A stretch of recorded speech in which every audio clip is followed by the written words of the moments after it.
I moved from New York. It's hard for me to remember because I became a heroin addict.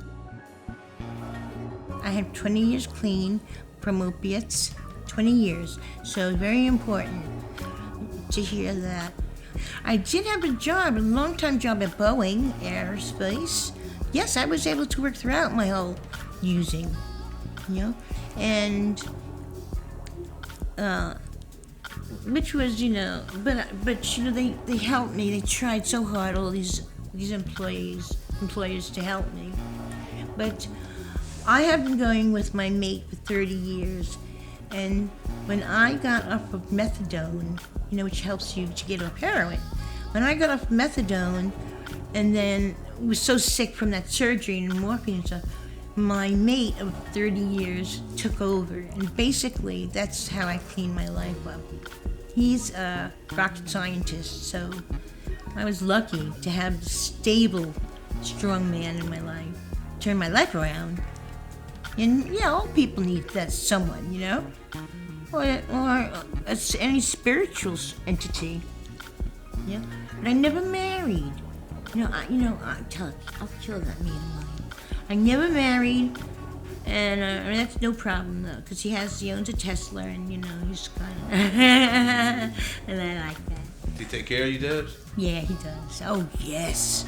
Oh, Glenn, he takes care of me. He does all my medicines for me. He takes me to every appointment, But I have some scary surgeries coming up,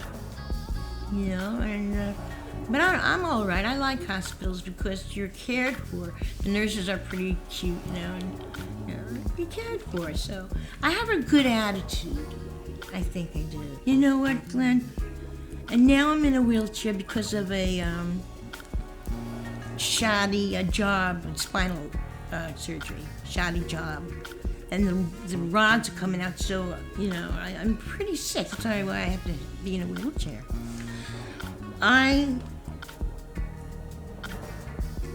am in pain chronically, all the time. And for that, they give me morphine. Now, I'm not addicted to it. I'm not at all. I don't even feel it.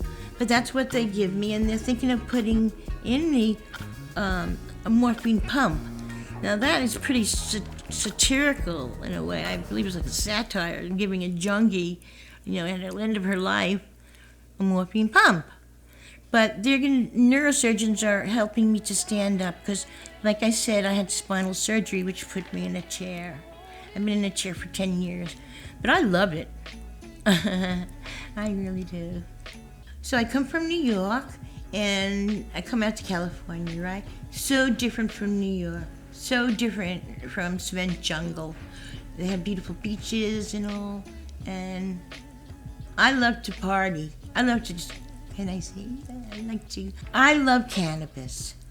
I've always used it medicinally, even though it was not known, that word back then in the 60s. But I've always liked cannabis, daily, and it's been like 50 years straight now every day, and doctors are telling me I have to stop.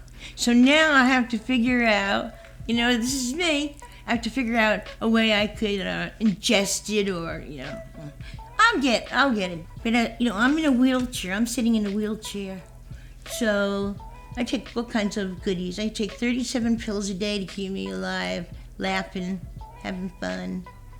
But what's important to me is just being kind to like all people. Being kind is very, very important for me. To me, I love people. I just love to love. That's my whole gig in life. Is to love people and everything. All things. So I don't know. There has to be some people out there who really don't like me. There has to be.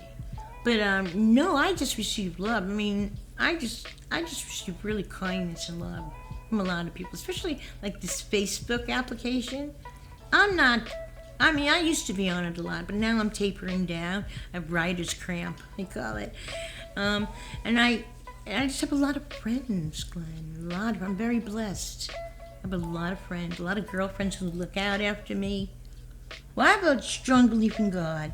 You know, I just call him God. You know, just some nice aged old man, just like Father Time. That's what I think of. But I think more of an entity. You know, and really all he wants is kindness and people to be strong and to be survivors and just love one another. Be very close with someone and care genuinely for others. Genuinely. Not to get something, not to, you know, be selfish or anything, but yeah, I think that would work out.